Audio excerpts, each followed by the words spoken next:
I used to think his constant late nights at work were just excuses to avoid house chores. But when that message popped up on my screen, I realized some men can't even be bothered to lie properly. It was a little after 8 p.m. I had just brewed a cup of rose tea and was settling into the couch for a night of binge watching. My phone buzzed. It was a message from Ethan on iMessage. "I'm at the Love Hotel waiting for you. We can skip the nurse outfit tonight." I stared at that line for a full 3 seconds. The next second, the message vanished. Then came another one. "Quickly. Client meeting ran late tonight. I won't be home. Sleep early, babe." I gently put my phone down. My head buzzed. He was quick. So quick I almost thought I imagined it. Too bad I took a screenshot before he could delete it. Not for legal reasons, just so I could remind myself never to go soft on him again. Ethan, my husband, was a year ahead of me in college. We dated for 3 years. Married for 5. We'd been through a failed startup, financial struggles, and countless moves from one tiny apartment to another. He used to be the person I trusted most. Even when he started coming home later and guarding his phone like it held nuclear codes. I refused to suspect him. Until today. I didn't confront him. I simply replied, "Okay. Don't work too hard." I even added a little red heart. It wasn't forgiveness. It was the beginning of my performance. At 11:30 that night, he came home. I was in bed, scrolling through my phone.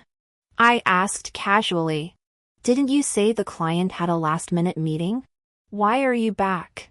He shrugged off his jacket and slid into bed, pulling me into his arms. "Plans changed last minute. I was too tired. Just wanted to come home and hold you." I gave a soft hum, resting my cheek against his chest. He didn't notice my eyelashes were perfectly still. My eyes wide open. I wasn't sleepy at all. From the day I met him, Ethan had always been good at hiding things. I used to call it maturity. Stability. Looking back, it was just damn good acting. So good. He fooled even me. The next morning, he left for work as usual. He kissed me before leaving. "I'll probably be entertaining clients tonight. Don't wait up." I smiled. All right. He wasn't lying. He just didn't say who he'd be entertaining. I helped him with his tie, smoothed out the wrinkles in his suit, and watched as he stepped into the elevator. The second he left, I went straight to the laundry hamper and dug through his recently worn suit jackets.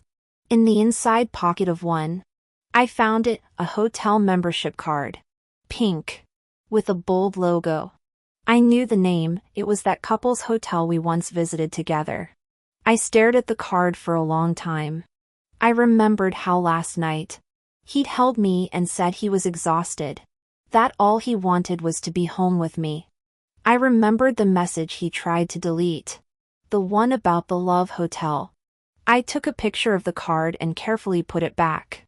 No sudden moves. Now wasn't the time to confront him. If I was going to play this game, I had to be better at it than him. I opened my laptop, logged into an old Instagram account I hadn't used in years, changed the username and profile picture, and added a note for business inquiries. DM me. I knew how to dig for dirt in this circle. Especially with cheating men. They never hide their tracks too well. I kept up the act of the perfect wife while secretly pulling every string I could find. Ethan wasn't even cautious. Or maybe he never saw me as a threat. I packed him lunches and smiled as I said, "Don't forget to eat. You're working too hard." He even sent me a voice message. "Having you around makes home feel like home." I almost laughed out loud. That worm spoke of? Just meant I handled all his life admin for free. At lunch, he claimed to be eating at the company cafeteria. But I checked his location, it was near a mall. And in the basement of that mall? That same pink-themed Love Hotel. I didn't call him out.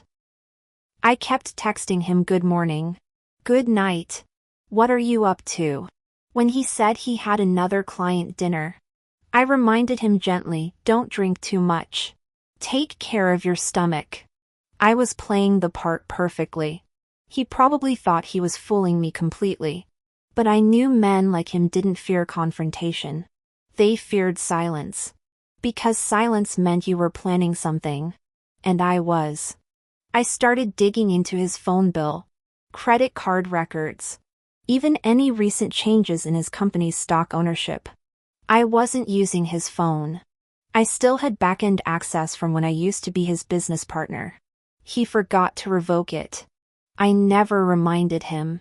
One thing I've learned, if you want to know whether someone is lying, just follow the money. Sure enough, a strange name popped up multiple times in his transactions. When I clicked in, it led me to an Instagram profile full of over-edited selfies with glowing skin. She had just posted a story. Can't wait to see you tonight. I'll bring something pink.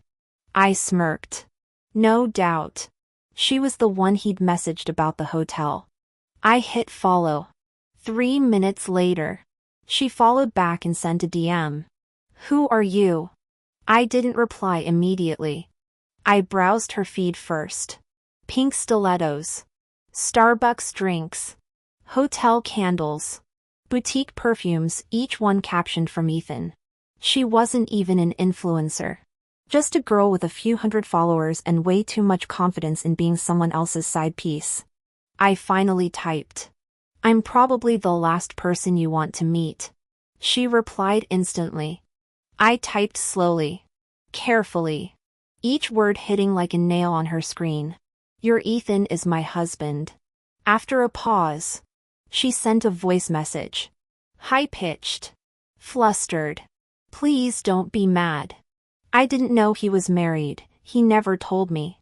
I could already picture the panic on her face. I didn't expose her. I just replied. Good to know. Then don't meet him tonight. He said he's staying in with me. She didn't reply for a long while. Then came one line. I don't believe you. He's definitely coming.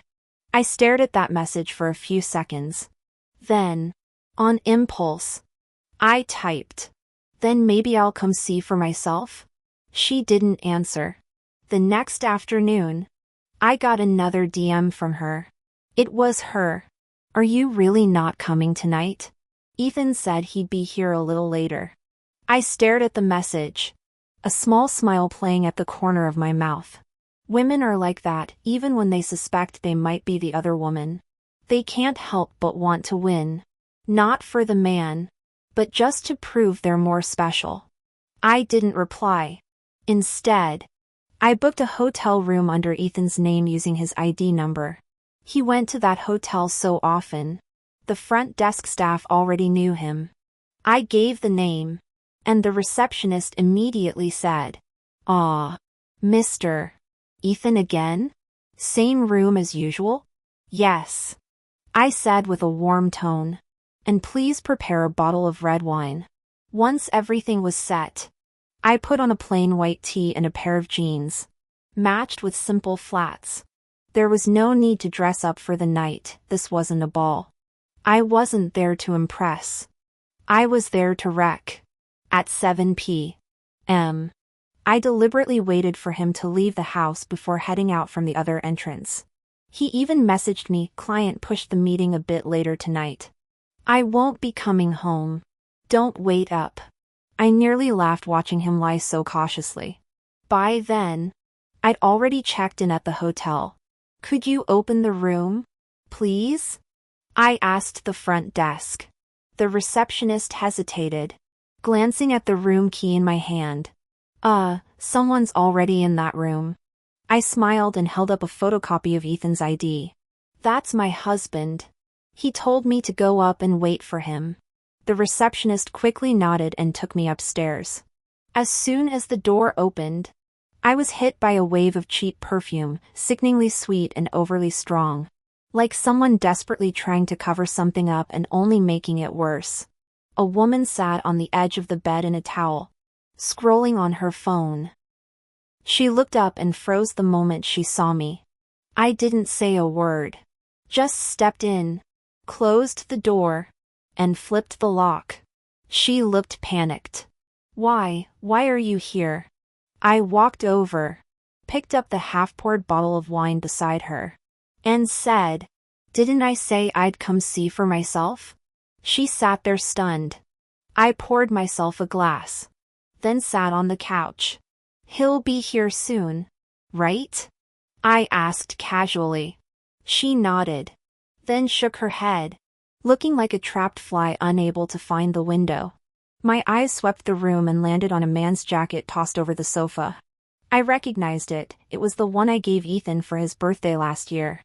I looked away, set down the wine glass, and asked, "What do you like about him?" She bit her lip. He said you weren't gentle, that you controlled everything, that you acted more like a boss than a wife. I nodded. So I was too much. She thought I was angry and rushed to explain. I didn't mean to. He said you two had drifted apart, that you always looked cold. I smiled. Even if the love fades, it's not your place to say so, is it? Suddenly, footsteps sounded outside. We both went quiet. The electronic lock beeped, and the door opened. Ethan stepped in, looked up, and froze. His eyes flicked past the girl on the bed and landed on me, sitting calmly on the couch. His face turned ghostly pale. What are you doing here?" I raised my wine glass to him. "Didn't you say you weren't coming home tonight?" I figured, since I had nothing better to do, I'd stop by. He stood there, mouth opening and closing, unable to string together a full sentence. I got up, handed him the room key. "Don't forget your ID when you check out tomorrow. The front desk asked me to remind you." He opened his mouth again, but I walked right past him, opened the door, and left. As the elevator doors closed, I saw him still standing there, pale as death, like he'd just fallen from a great height. The night air outside was cool, sobering. I didn't take a cab. I walked for a bit along the street. The neon pink sign of the hotel spun in circles in the dark, casting its tacky glow like it was proud of the absurd things happening inside. I looked back once, then kept walking. It was nearly midnight when I got home. I took a shower, tossed my phone on the nightstand. It buzzed twice. Ethan was calling. I didn't answer. Then a message came in. "Baby, I'm sorry. Please, just let me explain." Explain what? That you're waiting at the hotel text was an autocorrect accident? That the girl in the towel was just a passing fog in your life? I turned away, pulled up the blanket, and didn't respond. The next morning, he came home. I had just stepped out of the shower when I saw him standing in the entryway, looking exhausted like he hadn't slept all night. "What the hell was last night?" he asked. I looked at his tired face. Strangely, I didn't feel a thing. "What was it?" I tucked my hair behind my ear. "I just wanted to see what your client looked like." "She's not a client," he blurted out, then realized his mistake and quickly corrected. "I mean, I was drunk. She tricked me into going there." "Oh." I chuckled. "How many times has she tricked you? Did she give you that hotel membership card I found in your wallet?" He choked. Words stuck in his throat. After a while, he mumbled, "I just slipped up. Okay? I lost control, but the one I really love is still you." "You love me the most?" I stepped closer. "Did you still love me when her perfume was all over your skin?" He instinctively took a step back. "No, I mean..." I didn't let him finish. "Ethan, I'm not here for your stammering excuses." My voice was flat. "I'm not going to make a scene. But don't expect forgiveness either." He frowned. "Then what do you want?" I picked up my phone and opened a photo I'd taken of the hotel room door, and a blurry shot of the girl wrapped in a towel sitting on the bed. If I post this online with your job title and your company's pending contract deal, I said, you'll be trending by lunch. His face turned ashen. You're insane. No. I smiled. You thought I'd come crying. But no. I'm just letting you know, my show's about to begin. In the following days, he acted overly obedient. He brought me breakfast in the mornings, sent sweet messages at noon, and even came home early, pretending like he wanted to make up for everything. He thought he was winning me back. But really, he was just walking straight into the script I had written for him. I didn't kick him out, not yet. I still needed time to dig through his phone. He thought he'd locked me out with his Face ID. But years ago, he'd added my fingerprint too. One night while he was sleeping, I unlocked his phone and recorded a video. In it, he mumbled while holding me, "Baby, I swear, I won't go back to that hotel again. You're the gentlest. Don't be mad." I saved the clip, uploaded it to my encrypted cloud drive, and backed it up to my email. Sometimes, you just need to keep some evidence on hand to sleep better at night. A few days later, I accidentally played a social media video in front of him. In the video, a wife confronted her cheating husband, handed over evidence to her lawyer, and filed for divorce in one clean move. I stared at the screen. If you ask me, being decisive saves time. No need to drag it out. Ethan's eyelid twitched. What are you trying to say? Me? I looked up at him and smiled calmly. I didn't do anything. He couldn't come up with a response. That's when he started losing it. From that day on, Ethan became extremely on edge. If my phone dinged, he would lean over to see who messaged me. If I stepped out for 10 minutes, he'd ask where I went. If I went to the bathroom, he'd linger outside the door. The old Ethan was never like this. Back then, he was too busy schmoozing clients and whining and dining to care if I'd eaten or if my coat was too thin. Now, it was like someone hit Abe on your best behavior button. But I knew he hadn't had a change of heart. He was scared. Scared of the things I had. The hotel photo. The recording of him drunk and mumbling apologies. And my frequent visits to law firms. He was afraid I might actually flip the table. But I wouldn't. Instead, I slowly, bit by bit, pulled the tablecloth, replaced the dishes, swapped out the table altogether, and then invited him to get out. Babe, I really know I messed up. Can we start over? He asked while slicing fruit for me, his tone cautious. Start over? I took a slow bite of orange. You mean forget the pink little thing?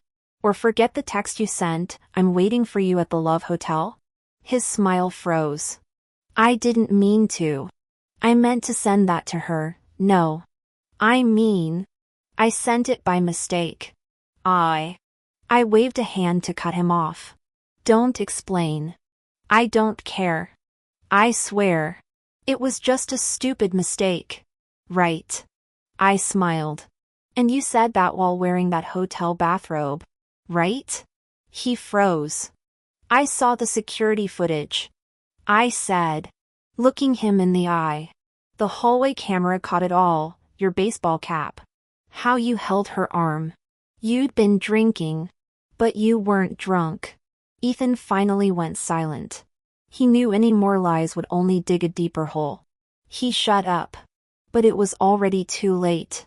Quietly, I was reeling it all in. Tightening the net. No fuss. No drama. I transferred all the money that belonged to me into a new account and set up a personal trust. Ethan was still naively convinced everything could go back to normal, as long as he acted sincere enough. I'd eventually forgive him. What he didn't know was that this so-called cooling-off period in our marriage wasn't for his reflection, it was for my preparation. I began going to the office more often. reviewing every contract he'd signed as the legal representative. Technically, I owned 30% of our company's shares. They were just held under his cousin's name. That was the agreement we made early in our marriage. Now, I wanted them back. His cousin was hesitant when I first brought up liquidating the shares. So I slid a spreadsheet across the desk, detailed records of Ethan's unauthorized spending and unreported personal purchases. His cousin glanced at it. "What are you implying?" "Nothing," I said calmly. "But you don't want this showing up during an audit, do you?" He hesitated for a moment, then signed. My shares were officially returned. And as a bonus, I gained access to some new project contracts he'd been working on. Now, I just needed the right moment. One perfect public strike. I flipped through my calendar. Next Friday was Ethan's birthday. He had already announced it in the family group chat, saying he wanted to throw a party and invite relatives and friends to celebrate. "Babe, help me plan this one, will you? I want to make it special," he said, wrapping his arms around me. "I've got a surprise planned for you too," I replied with a smile. He didn't catch my tone and lit up. "Really? Can I get a hint?" I shook my head, still smiling. "The less you know, the better. That's what makes it a surprise." He gleefully went off to plan his redemption tour, probably imagining how to use the party to clean up his image. Meanwhile, I started my own guest list. Lawyers, former board members, employees he'd fired, that girl's ex-boyfriend, hotel staff, and the press. It was going to be a night to remember. He thought I was just angry, that a little humility and remorse would fix everything. He didn't realize I wasn't angry. I was done. The night of his birthday, Ethan wore a tailored suit and even had his hair styled. He looked every bit the polished businessman. "A lot of important people are coming tonight," he said while adjusting his cufflinks in the mirror. "Don't wear anything too plain, all right? Dress up a little." I scrolled through my phone on the bed without looking up. "Sure." He leaned down to kiss me. "Thanks for coming tonight. It means a lot." I smiled. "Well, it would be a shame to miss it, wouldn't it?" He didn't hear the edge in my voice. He just nodded, pleased, and told me he had the hotel prepare my favorite desserts by 7 p.m. The venue was stunning. The private ballroom on the third floor of the hotel sparkled with warm lights and expensive decor. Ethan stood at the entrance, greeting guests with the smile of a man who had it all: love, success, stability. I wore a black floor-length gown, cinched at the waist. The makeup artist had given me a sleek, minimalist look with cool-toned red lips. Understated but commanding. "Wow, you look amazing tonight," one of his colleagues said with a grin. I nodded, linking my arm through Ethan's and letting him keep up the illusion of a picture-perfect marriage. Everything looked flawless on the surface, but in my clutch was a folder with tonight's real show. Halfway through the party, Ethan raised his glass. His eyes looked a little misty, like he'd been rehearsing the emotion. "Today, I turn 35, he said, glancing around, "and it marks a major turning point in my life." I stood beside him, watching him perform. He was good. Better than when I caught him at the hotel. His delivery was even more convincing now. "I've made a lot of mistakes these past few years," he continued. "Hurt a lot of people. Especially my wife." The room filled with gasps and teasing whistles. "Aw, someone's about to make a speech," someone called out. Then Ethan pulled out a jewelry box he'd obviously prepared ahead of time. He opened it, revealing a diamond necklace glittering under the lights. "I want to take this opportunity tonight to say, honey, I'm sorry. From now on, it's just you." He knelt on one knee under the spotlight. It was a perfect photo op. The kind of moment that would light up social media with hashtags like #cheating husband publicly apologizes on birthday. I smiled as I accepted the necklace and helped him up. Thank you. Ethan thought I was moved. His eyes were shining as he squeezed my hand. Then I spoke softly. There are some people I'd like to introduce tonight too. He blinked in confusion. I stood up and gestured toward the hotel doors. Come in. I called. Everyone's welcome. The doors opened. First to enter was the lawyer, holding a folder. Behind him were Ethan's former colleagues. The company's CFO, the female employee who'd been forced to resign, and several reporters carrying cameras. Ethan stood frozen, stunned. What are you doing? He turned to me, panicked. I walked up to the stage and took the microphone. Good evening, everyone. I'm Ethan's legal wife. And tonight, under the guise of his birthday party, I'd like to share a few things. I gestured toward the back. The lawyer moved quickly, projecting files onto the big screen, contracts, bank statements, transfer screenshots, itemized hotel bills. These, I said, are the materials I've gathered over the past weeks. Mr. Ethan, as the company's acting representative, has been misappropriating company funds for personal expenses and inappropriate relationships, while concealing accounts and fabricating financial reports. The room fell deathly silent. You could hear people breathing. I didn't want to make tonight ugly. But since he chose to call this a turning point, I thought it only fitting to let you all witness it as well. This is where Ethan and I end. I handed the mic back to the host and stepped off the stage. Ethan reached out, shouting, "Are you insane?" I didn't look back. He didn't deserve that. As I left the banquet hall, my phone exploded with messages. Some congratulated me on finally breaking free. Others asked if I'd appear on shows to tell my story. A major gossip site even wanted an interview, calling me the boldest wife of the year. I powered off the phone, leaving only SMS notifications on. A new text from Ethan lit up the screen. You destroyed everything I built. Are you satisfied now? I walked slowly out of the hotel.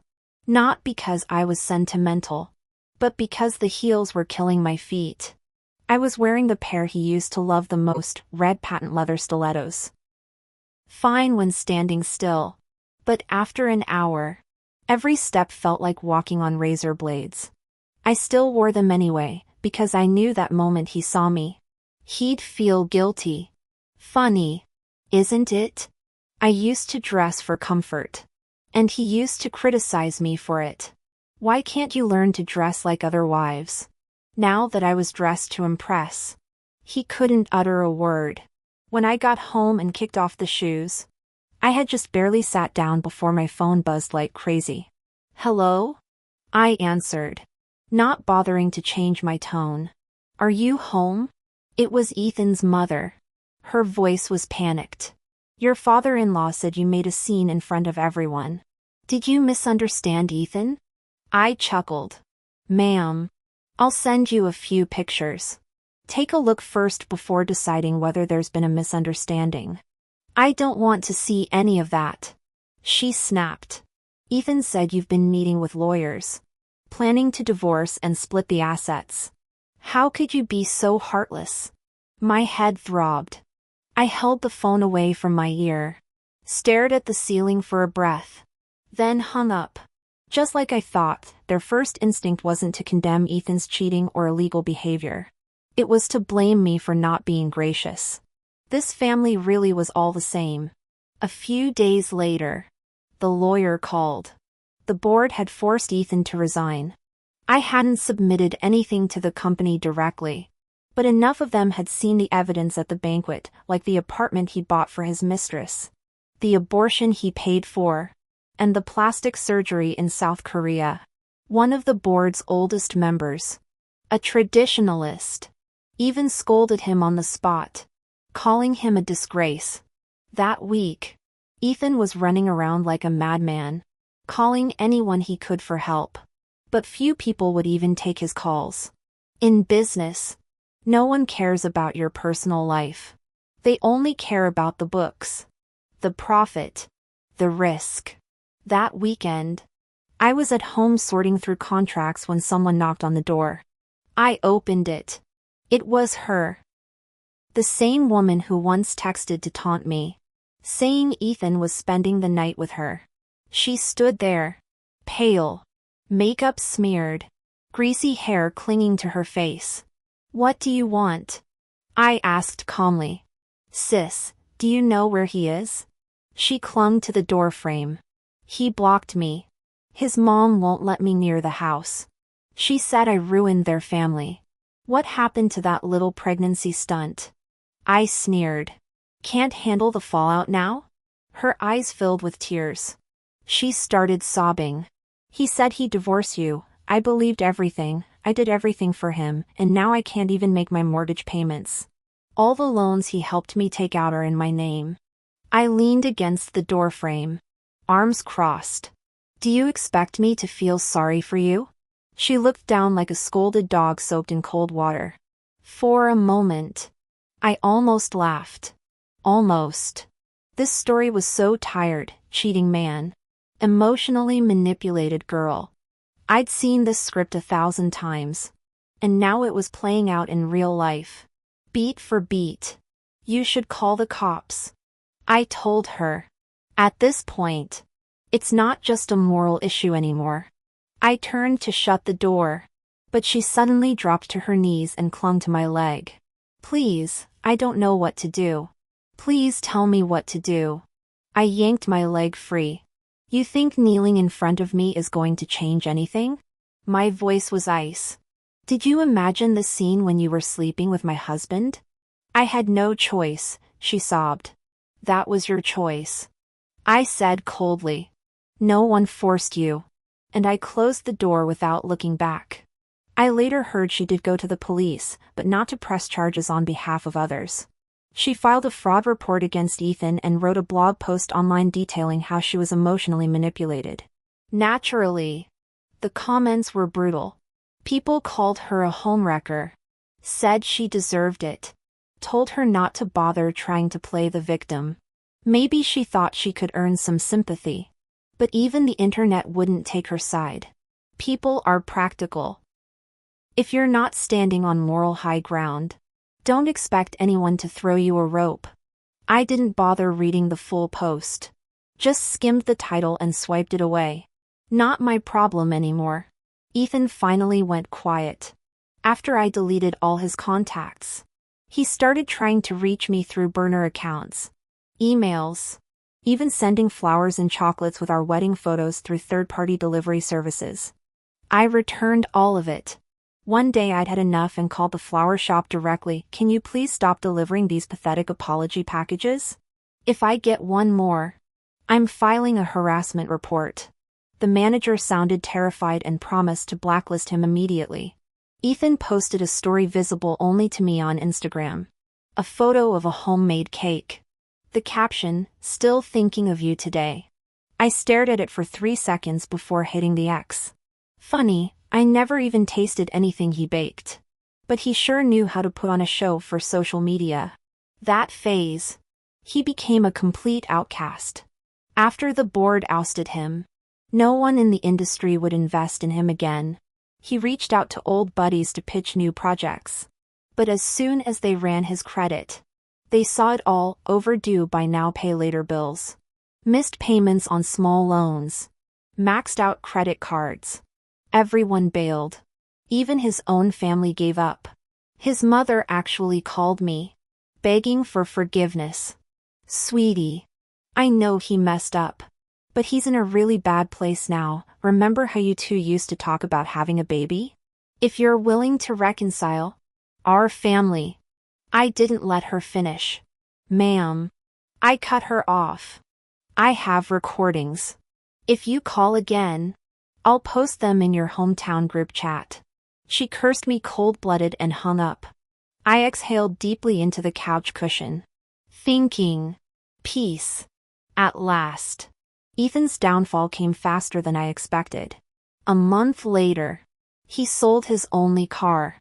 Word had it he pawned his watch and a few designer suits. There were even whispers that he mortgaged the condo he once gave to the mistress. And no, I didn't feel bad. When he was rubbing salt in my wounds, he never asked if it hurt. Now it's my turn, not to look back, but to return every slap he ever gave me. One by one. I posted a new photo online, me and some girlfriends yachting in Hawaii. I was in a swimsuit, sun-kissed and smiling under a sky so blue it looked fake, with glassy ocean behind us. Caption: feeling light. Feeling right. Likes exploded. Comments from dozens of men trying to flirt flooded in. I didn't reply to any. I didn't need a new relationship. Just needed Ethan to know I didn't even think about him anymore. 3 days later, I ran into him by chance at a subway station while shopping downtown.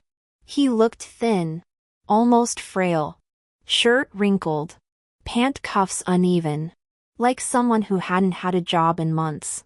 He saw me, stunned for a second, then rushed over. "Lily!"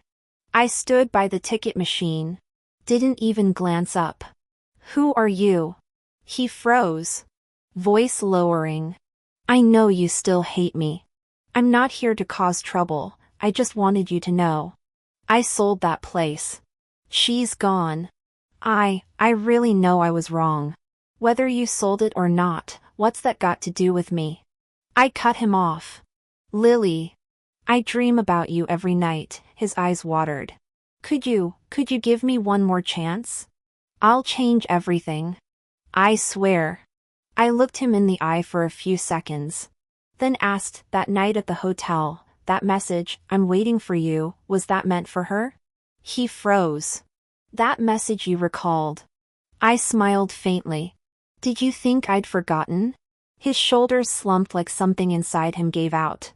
"Thank you for sending that text to the wrong person, Ethan," I said gently. "Otherwise, I might never have seen who you really were." I tapped my subway card and walked through the turnstile without looking back. He called after me several times. I heard him. Didn't stop walking. On the day we signed the divorce papers, he wore a tailored suit, tie, even hair gel, face powdered, trying to look polished. Probably his last-ditch effort to sway me. Me? I wore a red dress, blood red lipstick, bright, blunt, unapologetic. He looked startled when he saw me. "You," he started, then swallowed it back. I ignored him, sat down, and laid the papers in front of him. "We'll stick to the division the lawyers negotiated. Property, shares, cars, real estate, it's all listed clearly. No traps. No surprises." His hands trembled as he flipped through the pages. His Adam's apple bobbed nervously. "Lily," he whispered, voice hoarse. "Do we really have to do this? Aren't you the shortcut expert?" I smirked. "This road, I walked it a long time ago." He lowered his head, gripping the pen tight, still hesitating. "Sign it," I said flatly. "Or do you want your mom to come storm the office again?" He finally signed, hand shaking as he scrawled his name on every page. When it was my turn, I signed quickly, efficiently, like accepting a package. When I put the final signature down, he slammed his hand on the table. "You're not even sad?" I looked at his red face, let out a small laugh. "Were you sad when you cheated? Were you regretful when you sent that message? Were you ashamed when I walked into that hotel room?" His eyes shut tight. "It's not that I didn't regret it, I thought you'd forgive me." I stood, grabbing my purse. "You were right," I said. "I used to forgive you. But that was before." When I left the lawyer's office, it was raining. I hadn't brought an umbrella. My heels clicked on the wet sidewalk. Strangely, I didn't feel cold. Rain ran down my cheeks like tears. But I knew they weren't. I wouldn't shed another tear for a man like that. I slipped off my heels, holding them in one hand, walking barefoot over the warm pavement. A guy in a passing car stared at me through the window. I smiled, then kept walking. Ethan tried to reach me one last time, just a few days later. A long email. Subject line, please. Just one last chance. I didn't open it. Blocked the sender. He then tried to ask around through a mutual friend whether I was seeing someone, if I was moving to a new city. My friend sent me the screenshots. I replied with one sentence. He's dead. To me, Ethan no longer existed. That man who lied about business trips, who hid in a hotel, who treated marriage like a game, he was gone. And I no longer had to clean up after him. No more waking in the night. No more panic from another lie. I was free. That night, I had a dream.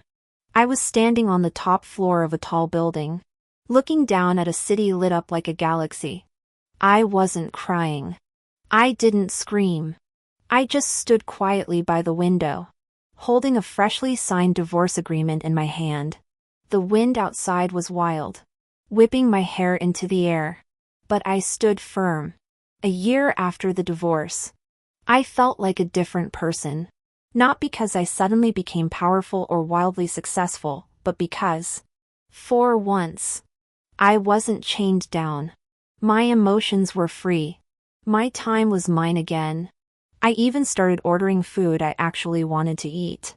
Back when I was with Ethan, I avoided anything spicy, cold, or greasy because his stomach couldn't handle it.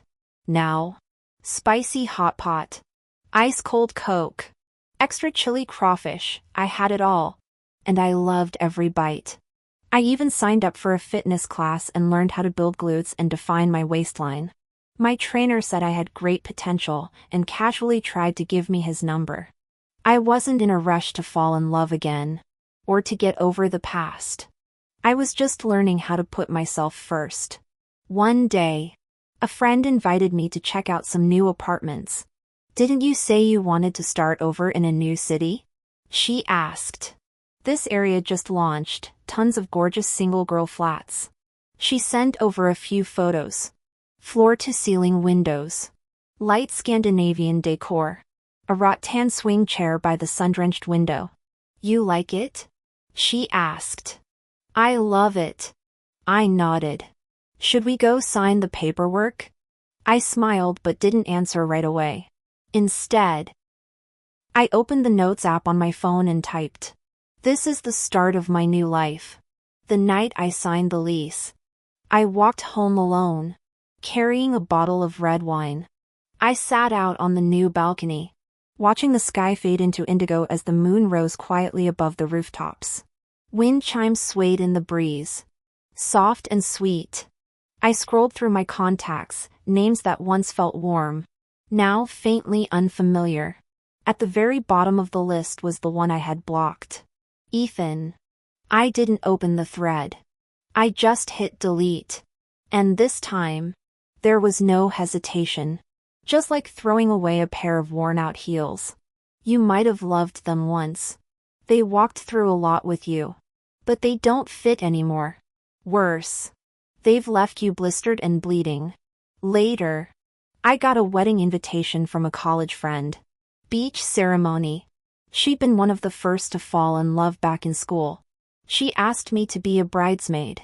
Standing there in a flowing blue dress, I watched her walk down the aisle toward a groom who looked at her like she was the sun. And for a second, I felt tears prick the corners of my eyes. But it wasn't envy. It was peace. Because I finally understood something. Marriage isn't a lifeline. It's not the destination. Real happiness isn't something someone gives you. It's the moment you crawl out of the darkness and learn to shine on your own.